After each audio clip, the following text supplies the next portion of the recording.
Welcome to my Invincible review. With my reviews, I do my best not to spoil or talk about any major plot points. I also don't mention and spoil other shows or movies because that is just lame. Anyways, I don't want to explain my review format every time, so click on the boys review to see what my format is. Without further ado, let's begin. Earth needs protecting. The Earth is full of evil threats that need good guys to defeat them. Invincible setting is one that sets this premise up pretty often. The story is mostly based in what looks like modern day Chicago or DC. I actually couldn't tell. It's modern day USA, that's all you need to know. As usual though, the US government looks morally good and are depicted as the good guys in this story. No sign of any corrupt leaders anywhere. For the most part. Anyways, the way the settings are used in Invincible are pretty cool. They go all over the place and I genuinely enjoyed how fast places get traveled to. The show feels like it's constantly moving and you don't get bored of any of the places that get visited. Even if they revisit some spots, is always something new to the table. Plus 2 points for the setting. I really enjoyed the writing of Invincible. Very out of this world.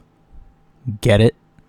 Moving on, the writing was interesting to me because it's obviously a superhero show, much like The Boys, but a very, very dark twist.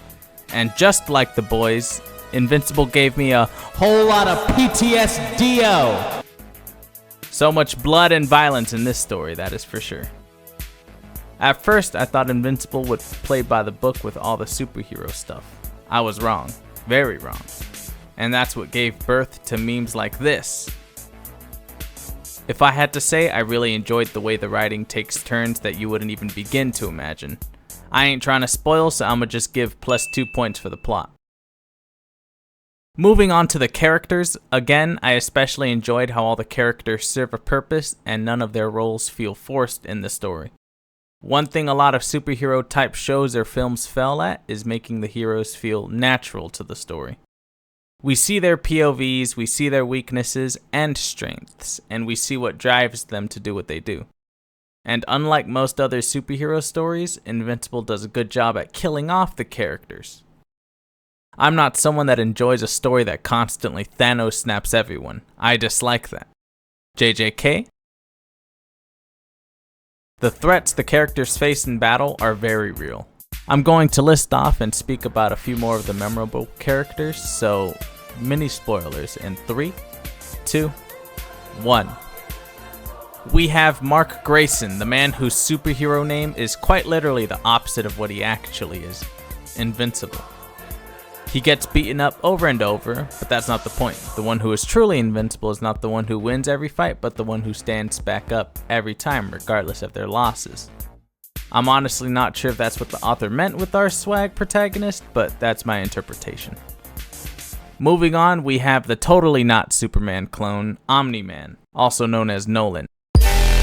Now everyone has seen the memes and I was honestly expecting Nolan to just be an evil Superman. Nice to see that he's more than that and the writing for him is genuinely pretty sweet. He is a loving husband and father, for the most part.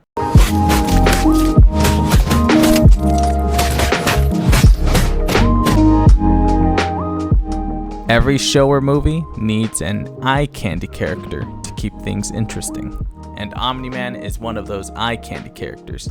The plot practically revolves around him and Invincible. Next character. We have the totally not corrupt government guy. I thought he was very nice and swag and understanding. He attained UNC status. Then we have the Justice League, Guardians of the Globe. The Guardians of the Globe, and by globe they actually mean more than the United States, which is pretty cool. These are just some memorable characters that I could think of, and obviously there's more, but I'm not saying all that. Plus 2 points for characters. Now on to the designs for these characters. They are oddly similar to other superheroes, but not quite. They are interesting in their own way, and of course we've got some actual original designs as well. Besides the normal attire of those living in modern United States, the hero costumes are pretty cool, pretty swag, plus 2 points for them designs. Now let's move on to the pacing. The pacing of Invincible is very good. The show wastes no time in showing characters that progress the story, showing the battles, and I would say my only complaint with Invincible is that the battles aren't as long as I would like them to be. No spoilers, but sometimes the battles would be over quickly and it'd just be a massacre. Besides all that, Invincible's story moves along smoothly, plus 2 points for the pacing.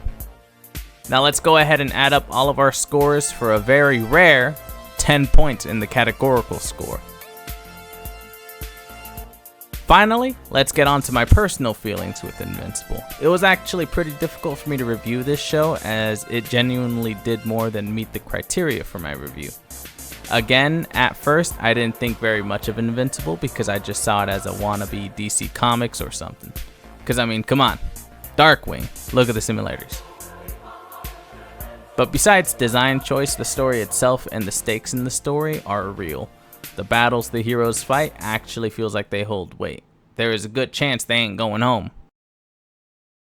I think this is what makes Invincible so good for me. I love it when a superhero story has weight. The battles don't feel empty and it's unclear on whether the heroes will win or not. I believe that in order to have a genuinely good superhero story, the stakes have to be there.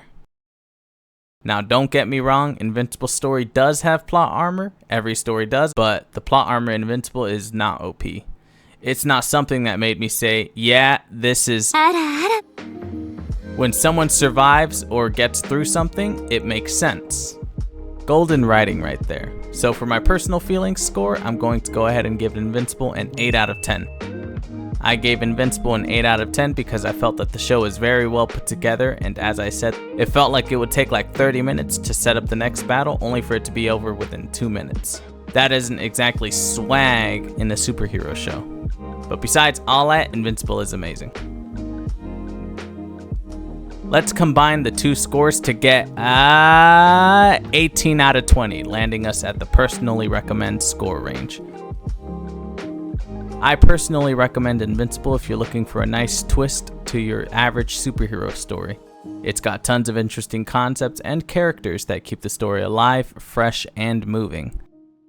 It's overall a very comfortable experience as every episode is about an hour long, so very cozy time watching.